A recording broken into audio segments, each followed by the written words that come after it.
আমি ওই যে ওখানে মাংস বিক্রি হচ্ছে আমি দেখলাম, তো মনে করলাম উনি আমার দিকে আবার তাকিয়েছিল, যার কারণে আমি আবার ব্যাগে আসছি এই কারণে যে ওনার মাংসের প্রয়োজন কিনা, কিন্তু আসলে উনি খুব বেশি মাংস চাচ্ছে না, তো মানে ওনার এখন বাসা না, মানসিকভাবে অসুস্থ। আমি কিছু খাবার কিনে দিয়ে যাই ওনারে, হ্যাঁ।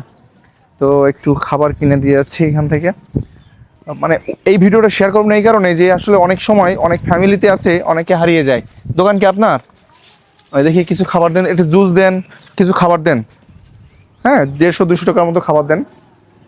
তো বিস্কিট দেন, জুস দেবো? কিছু বিস্কিট দেন, হ্যাঁ আপনি ওই যে বিস্কিট দেন, 2-3 প্যাকেট বিস্কিট দেন, আমি এখান থেকে নিচ্ছি। তো আমি এই যে কিনে দিয়ে যাচ্ছি, 2টা দেন জুস। আপনারা ভিডিওটি শেয়ার করবেন, কারণ হচ্ছে এমনও হতে পারে এই ভিডিওর মাধ্যমে ওনাকে পাওয়া যেতে পারে। উনি কিন্তু মানসিকভাবে অসুস্থ, আমি দেখলাম ভালো, মানে কথাবার্তা বলে বুঝলাম যে এটা ভালো মানুষ, কিন্তু হয়তো অনেক সময় মানুষের মানসিক। রুটি দেবো? দেন 2-1 পিস রুটি দেন, রুটি দেন 2-1 পিস। যতটুকু পারি ওনার জন্য কিছু করে যাই, দেখি কি কি করতে পারে। কিছু খাবেন?